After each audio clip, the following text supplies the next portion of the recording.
ہو سکے تو تھوڑی روشنیاں کم کر دیں ذرا. اور اسی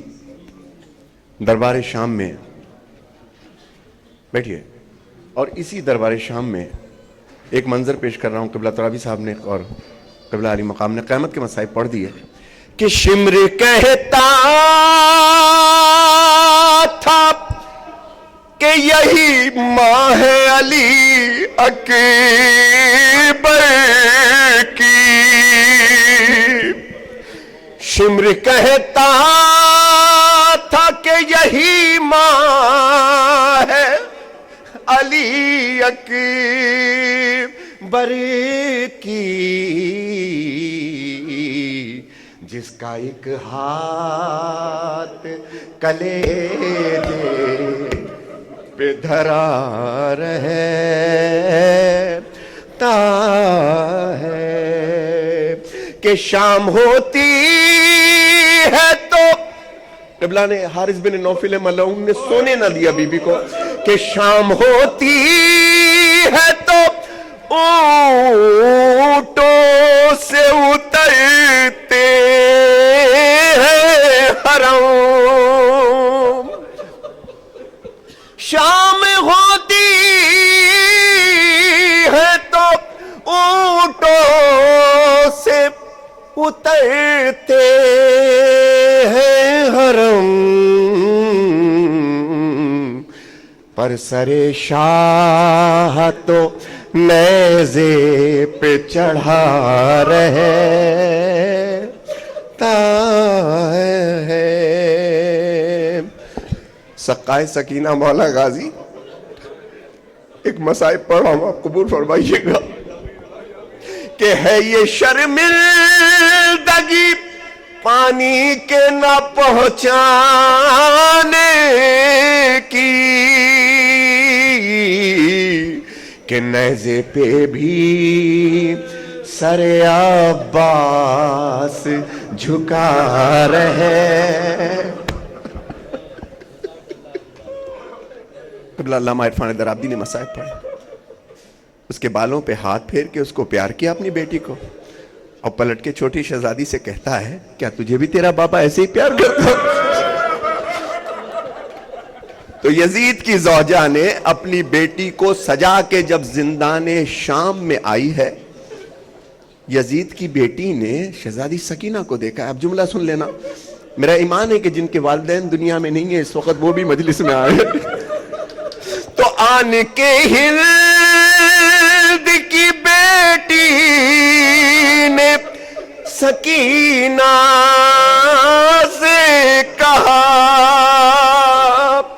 آن کے ہند کی بیٹی نے سکینہ سے کہا کہ سر تیرا کس لیے ہر وقت کھلا رہے. جواب سن لینا، جواب سن لینا.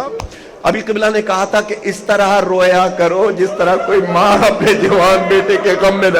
اپنے آنسوؤں کو عزیز نہ رکھا کرو، یہ لمحے زندگی میں کبھی کبھی آتے. اب شہزادی سکینہ کا جواب سنیے کیا کہا. شہزادی کہتی ہیں تو وہ لگی کہنے کہ یتیموں کی نشانی ہے یہی. تو وہ لگی کہنے کہ یتیموں کی نشانی ہے یہی کہ کرتا بے وارثی بچوں کا پھٹا.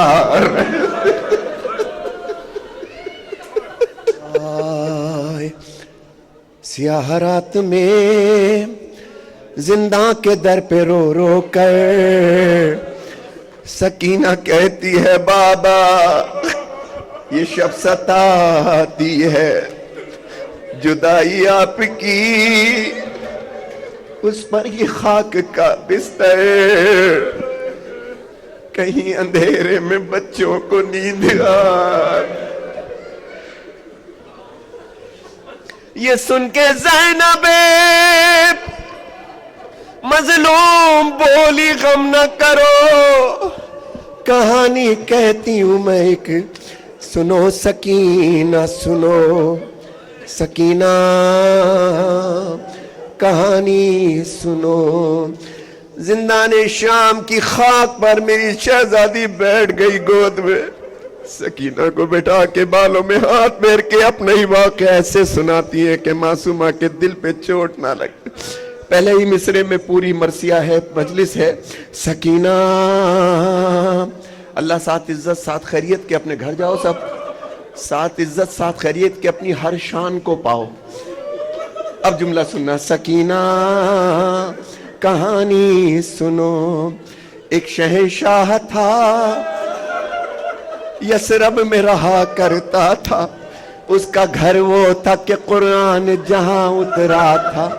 در پہ جبریل سا دربان رہا کرتا تھا، در پہ جبریل سا دربان رہا کرتا تھا، اس کا آنگن بھی ستاروں سے بھرا رہتا تھا، اس کے دروازے سے خالی نہ کوئی جاتا تھا، آسماں اس کی سخاوت کی قسم کھاتا تھا، ایک اس کے بابا کو در علم کہا جاتا تھا، ماں نے شہزادی یہ کونین لقب پایا تھا، اس کے بیٹوں میں نظر عکس نبی آتا تھا، اور بیٹیوں کو گل پاکیزہ کہا جاتا تھا، اس کے ایک بھائی کی رگ رگ میں وفا رہتی تھی، اور ایک بہن ساتھ میں سائے کی طرح رہتی تھی۔ ایک دن کیا ہوا، وہ گھر سے سفر پر نکلا، اس کا سب کنبہ بھی قربا کی حفاظت کو چلا، اس کا سب کنبہ بھی قرآن کی حفاظت کو چلا، اشقیاء نے اسے پھر دشت بلا میں گھیرا، 3 دن تک اسے پانی بھی میسر نہ ہوا، ہو گئی عام ہر ایک جور و جفا اس کے لیے، اور پھر جنگ کا میدان سجا اس کے لیے، وہ سکینہ کہانی سنو، اور پھر جنگ کا میدان سجا اس کے لیے۔ بی بی کہتی ہیں اس کے ایک بیٹے کے سینے میں سینہ ٹوٹ گئی، بھائی کے ہاتھ کٹے مشک، بھائی کے ہاتھ کٹے تیر لگا مشک چھدی، لاش پامال بھتیجے کی بھی مقتل میں ہوئی، بے زباں قتل ہوا اس کا چھری اس کی چلی۔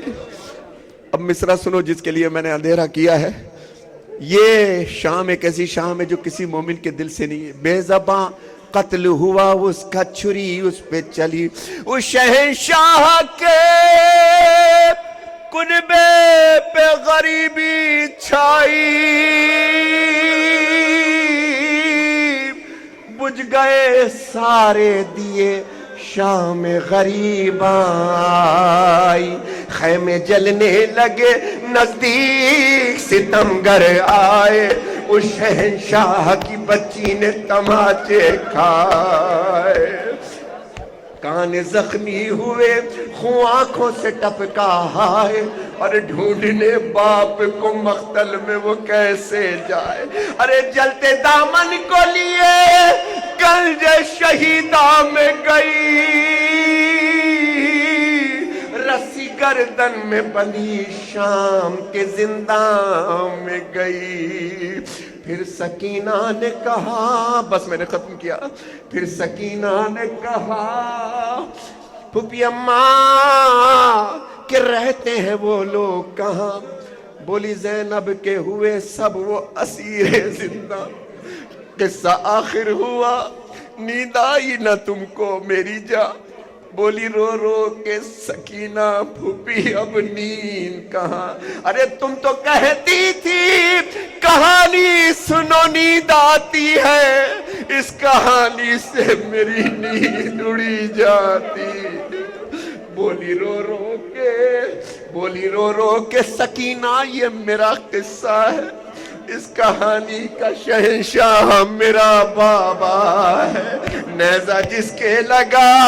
سینے میں میرا بھیا ہے، میرا اصغر ہے لعینوں نے جسے مارا ہے۔ ارے بیردہ تم ہو پھوپھی جان میری جاتی ہے، ارے یہ کہانی تو میرے گھر کی نظر آتی